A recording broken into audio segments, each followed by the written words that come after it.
We gaan beginnen.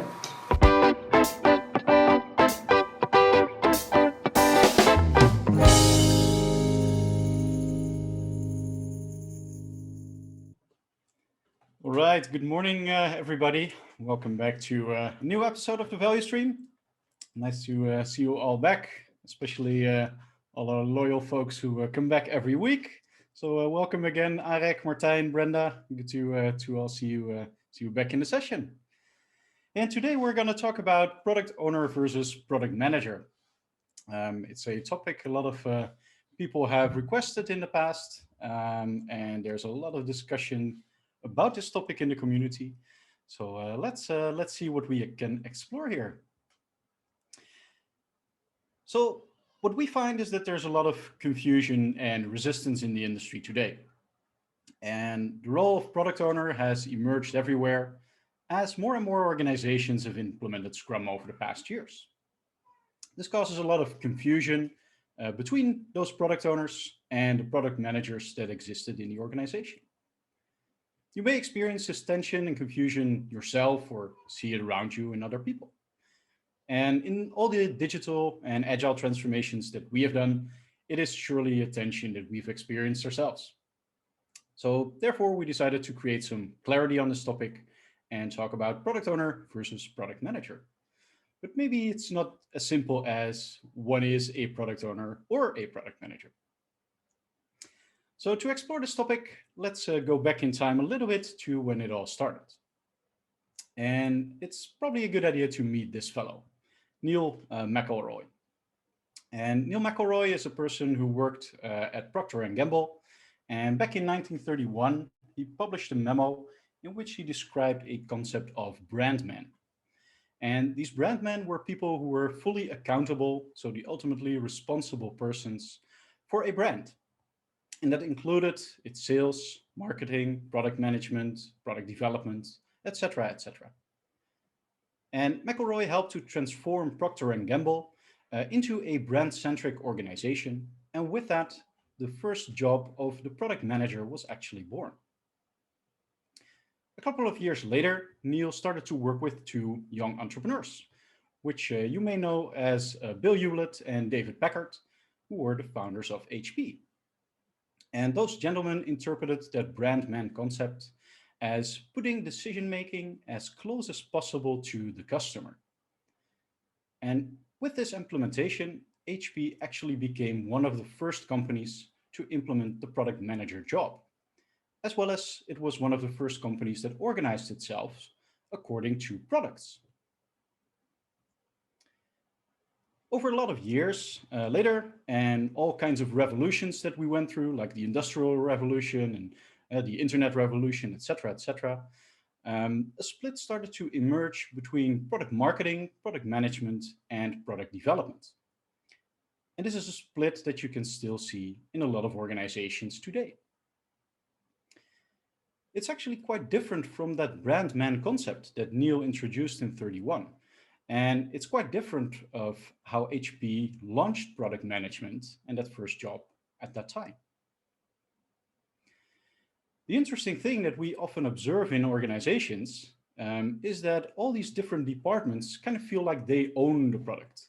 I can hear all those stakeholders shouting out, mine, mine, mine, mine, mine, like you see with these seagulls that you may know from Finding Nemo. And basically all these stakeholders feel like they know what is best for customers, and they feel like they all know the marketplace best. If you look at technology companies, for example, we see that marketing has evolved more and more to be about owning the brand and to be about customer acquisition. The product organization then owns the product, services, or value proposition. But in a lot of organizations, that product organization doesn't formally exist, or at least not yet. And a quick check that you could do for yourself is to think about this question. So is there a chief product officer in your company who is accountable for all the products or services and who manages or is ultimately responsible for the product management team, including product marketing and product operations, for example? And then finally, the engineering team basically owns the development process of the product. And sometime back in that day, product development was, as you all know, a slow and laborious process, even in the technology industry.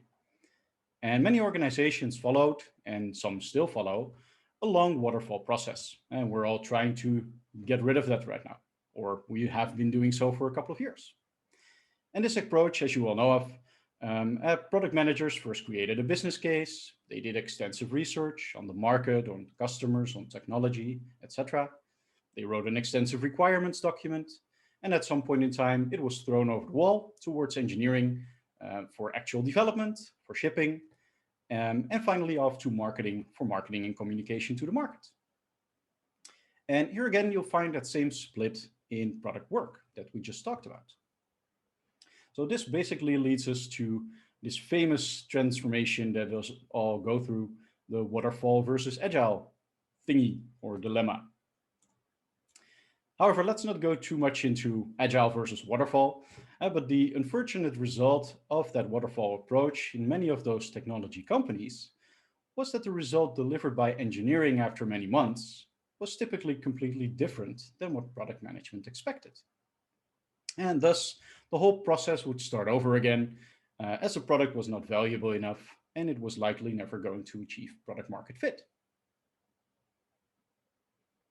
So at some time in the 90s, a bunch of frameworks were born that had a bit of a different approach. And you know those frameworks, those are Crystal, XP, DSDM, and of course, there was Scrum. And some common reasons for organizations to implement those frameworks or to implement an agile way of working is to improve their speed, flexibility, customer focus, and value delivery, of course. Again, let's not go too much into the Agile or Scrum framework, but focus again on product owner. So it was with the Scrum framework that the role of product owner was introduced. And like we mentioned before, Neil McElroy basically introduced a product manager role already 60 years before that product owner role was introduced. So you could say the product manager was there first and the product owner came later. The interesting thing about this is that if you look back at some of the very early publishings about Scrum, is that the product owner role didn't even exist yet when Scrum was first launched. And actually, in one of the first papers that was published on Scrum, the role was actually called product manager. So later on, Ken and Jeff decided to rename this role. And it's kind of hard to backtrace when that change was exactly made, but their reason for doing so was a bit clearer, fortunately. And it basically was about changing people's minds, because what they saw is that a lot of traditional product managers, they didn't really interact closely with the development teams. And what they also saw is that a lot of them had that waterfall mindset of big design, big specifications, etc. up front.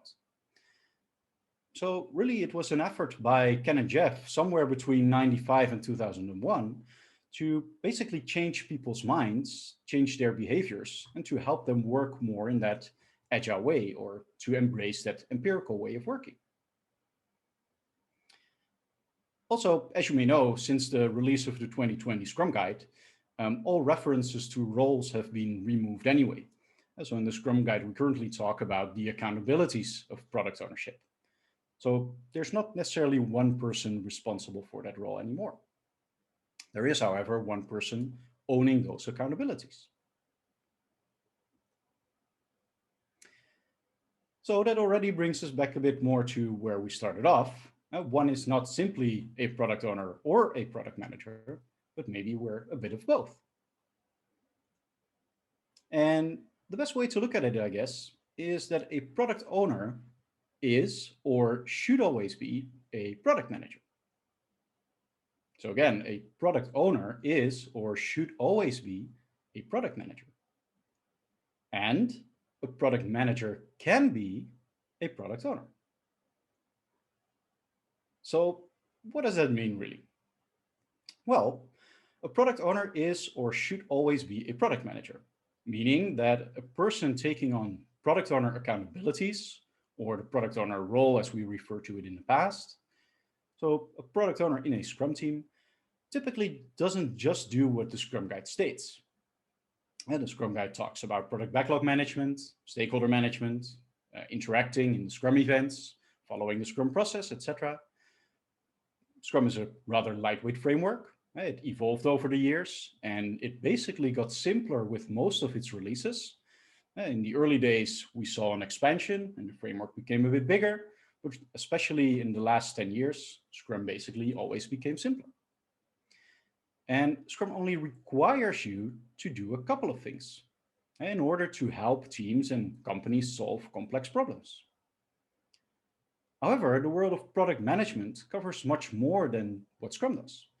So there's this big circle around the Scrum framework, which covers all kinds of product management work. And great product owners also do all of that stuff, or at least a big chunk that makes sense in their context. The other way around, a product manager can be a product owner. But that would require you to be part of a Scrum team, to apply professional Scrum with that Scrum team, and of course, live up to the Scrum values. It would become more difficult though, or in other words, a product manager cannot be a good product owner if they remain at a distance from those teams. And so if you sit in your ivory tower coming up with the requirements and big design and throwing that over the wall like we did in the waterfall approach described earlier, that's not really a way to be a product owner. Commanding people around, telling them what to do, how to do it, that's not really what a product owner does. And not taking part in all the product owner accountabilities, like having a product backlog, ordering that product backlog, participating in the Scrum events. If you don't do that stuff, then probably as a product manager, you can't be an effective product owner. But what you probably noticed is that there's a lot of overlap between these roles. So it seems like we're pretty much alike. We're quite similar. And perhaps we might even be able to live in perfect harmony at some day. However, that's not always as simple for us. And there's many environments where it's rather difficult to collaborate. There are environments where people focus more on the differences between product owners and product managers rather than similarities. For example, just inspect a random company that has adopted SAFe. And of course, our goal is not to bash on SAFe here, but if you take a look at those companies, you'll actually find that the differences between POs and PMs are being created or stimulated or increased, or at least like you see in this picture, they're specified. And so the differences become bigger rather than being reduced. And a typical example that you see in an implementation like this is that the product owner is the person who is focused on solution, technology, and team. And the product manager is focused on market and customers. I think that's kind of interesting. As you see the customer all the way to the left, then there's a couple of steps before information actually gets to the Agile teams who build the product for that customer. Personally, I'm a big fan of customer collaboration, collaborating closely, getting feedback from customers directly. And now we're putting a couple of chains between that, basically. So, interesting concept. Maybe you also remember this picture that we just showed before. Do you recall that a lot of the problems that we see in organizations is just because there's a split between product management, product marketing, and product development, and that it exists in many organizations today? Then again, look at the same SAFe picture. Isn't it interesting that they're basically making that similar split all over again? And maybe it's exactly the same split that we saw before. The split between those departments or those teams, basically creating all kinds of silos. This picture basically illustrates a different view on the same discussion. Are you a product owner who is responsible for the delivery or delivery execution? Or are you a product owner that basically goes across that pyramid and does everything from product vision to strategy all the way down to delivery execution? What we typically see is that the delivery execution and maybe solution delivery and validation is done by a product owner in those safe kind of settings, and that all the rest is done by a product manager. Wouldn't it make more sense to have all this work done by a product person, but maybe just for a smaller product? And so that we actually talk to customers and have that vision. And I guess this quote kind of sums it up nicely. So, a product owner is a product manager, but with a Scrum team. And I guess that's kind of a luxury position for a product owner because it means that we can actually get stuff done. Isn't that isn't that a much better way to actually do this? And if you search online for some information around this topic, then you typically come across this kind of stuff, these kinds of articles. And what you see in some of them, like this first article by Melissa Perry, is that there's actually focus on bridging those worlds, bringing them together. But most of them, and those are basically all the other pictures in this slide, most of them actually focus more on creating differences and highlighting differences.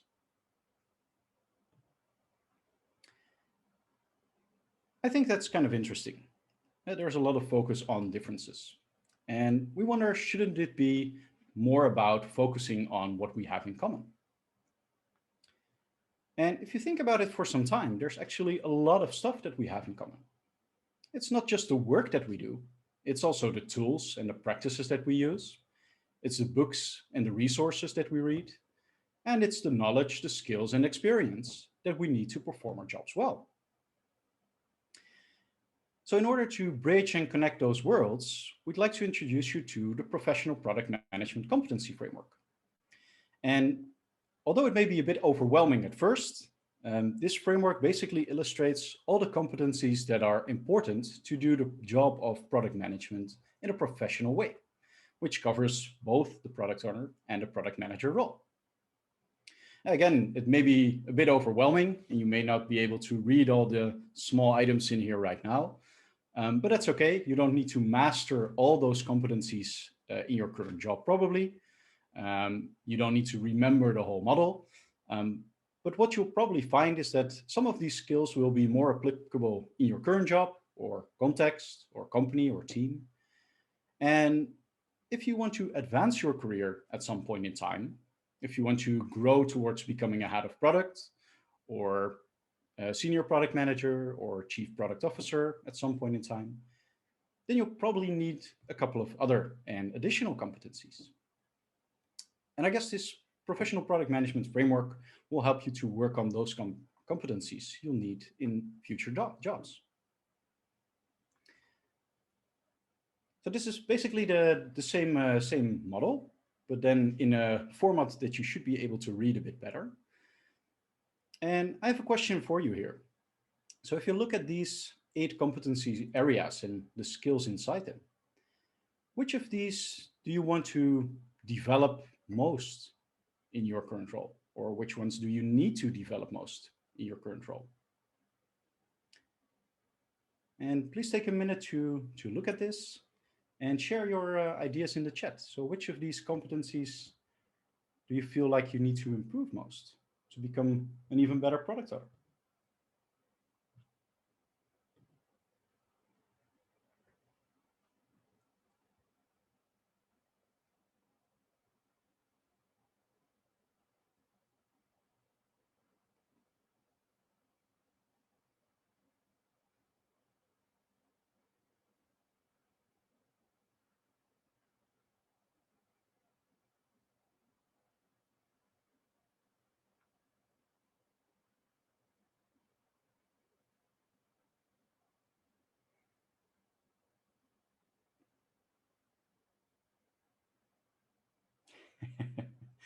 Of course, all is the easy answer, Anton.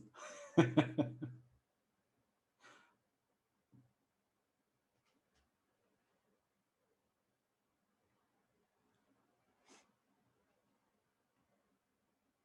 right, so most people so far, leadership and business.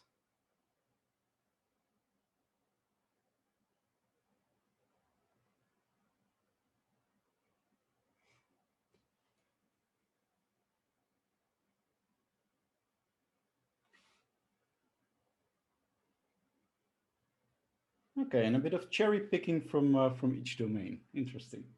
And if you similar question, but if you would consider it from well, let's say that you indeed want to advance your career, for example, become a senior product owner or product manager, or want to become that head of product, then which of these competencies do you feel that you then need to develop more?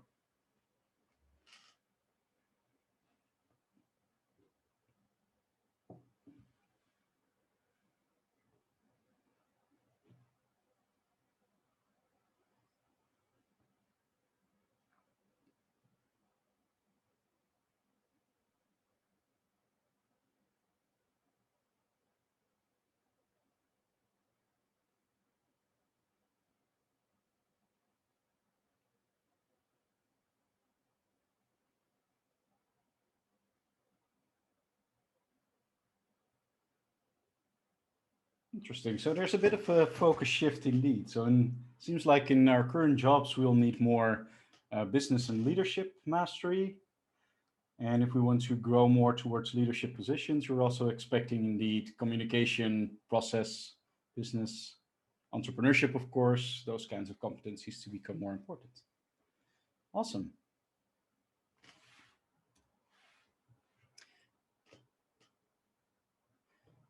All right. So thanks for sharing those ideas. Perhaps there could be a better way to gain these insights in your personal strengths, weaknesses, where you are with your competencies and skills. And taking a professional product management competency assessment will surely help to measure that knowledge and measure those skills in a more objective way. And we're also now getting to a point where I would love to learn from you folks and get some actual customer and user feedback. Not with the idea to sell you anything right now, because I'm a product manager, I'm not from sales. But I do like to get some feedback and do some validation on a product that we've been building and we've been working on in the past year. And that is this professional product management competency assessment. And it basically helps you to measure all those skills that we just illustrated in the model. And it helps you to evaluate which of those are important to my role and which competencies might be more important in future roles. And basically, it's a combination of assessing competencies and comparing that with a typical growth path across the industry. And the question that I have to you is, if, as a product person, you would be interested in taking such an assessment.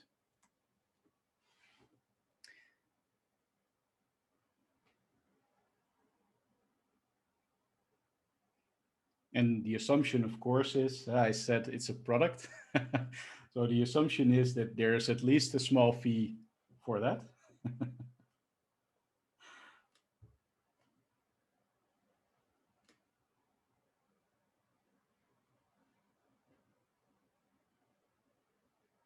Yeah, good question, Nigel. It's actually a combination. So we can do the assessment individually, and it could also be that you would ask, for example, your manager to evaluate you in the same way, so that you can compare those results.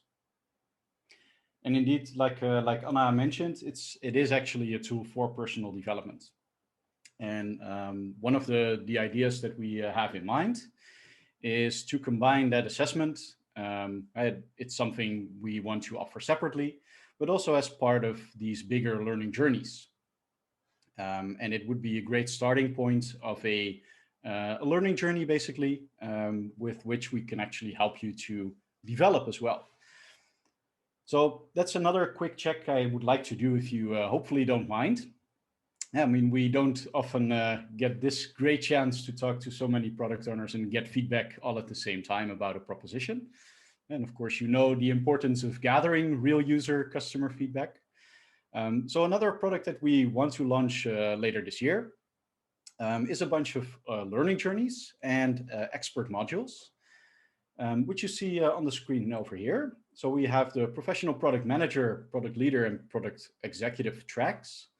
And basically, they would form 12-week learning and development programs, starting off with those assessments, and of course, ending with those same assessments to see what progress did you make. And in those 12-week programs, we would go through a whole bunch of different topics and basically help you to develop knowledge and skills in all kinds of areas. In addition to that, or as an alternative, we're not too sure, so that's where you can really help us with your feedback as well. So as an alternative or an addition, we want to offer more expert modules. So for example, a lot of you mentioned the business or leadership competencies to be really important. So we're kind of searching for what would be most valuable to you folks out there. Would it be to do a 12-week program going through all kinds of different skills? Or would it be more interesting to do a deep dive into just one of those topics? And that would be another question that we have is, would you be interested in taking such a course? And if so, do you feel that the 12-week going through different topics would be more interesting, or to do a deep dive into one of those topics?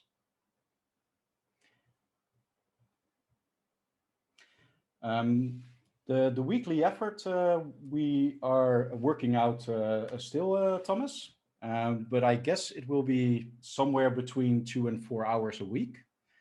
But we'll have to figure out what we can actually make work with you as well.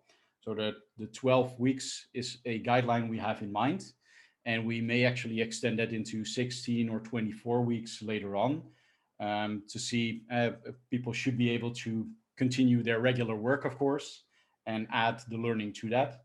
But we don't want to overload you with tons of work in the learning process as well. So it should be manageable.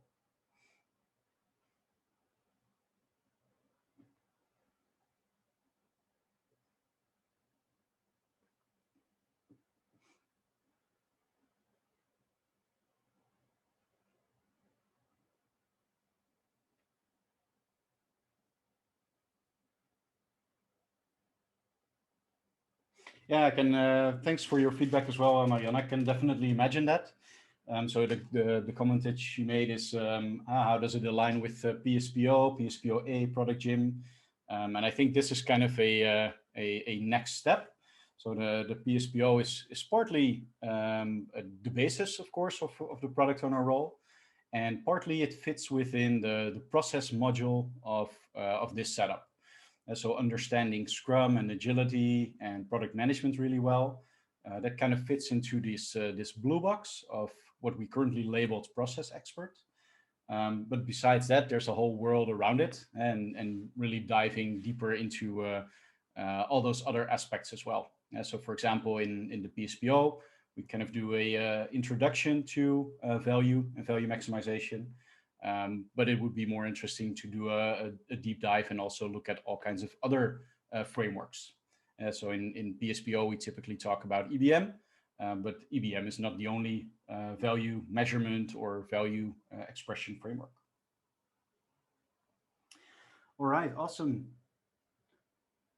Cool. A lot of feedback in the chat. So thank you very much for sharing all those ideas. And you may think that this is the same picture all over again, but in this time we changed the comments because a person cannot simply say thank you without a good meme. So thank you all very much for sharing your feedback and ideas. And that will help us to build a better product and deliver more value for you in the end. If you want to follow up on this later, if you want to get more information about those ideas, if you want to get that assessment, or learn more about those trainings, please feel free to reach out. We'll be publishing some stuff about it on our websites, of course, in the near future. But if you want to speed it up, then feel free to reach out via LinkedIn. And we may be able to let you be one of the first early adopters for the assessment, for example. And with that, we're perfectly on time to end the session. I was actually a bit worried that I was going to run out this time. But I guess that wraps it up from our side. So as always, it was a big pleasure to having you all here. Major thanks again to all the folks that join us every single week. And we hope to see you again next week. So thanks a lot and see you next week.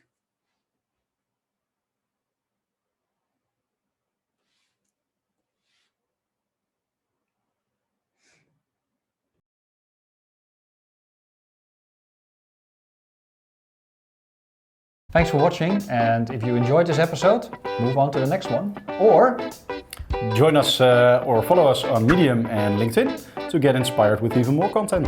Or come to our training.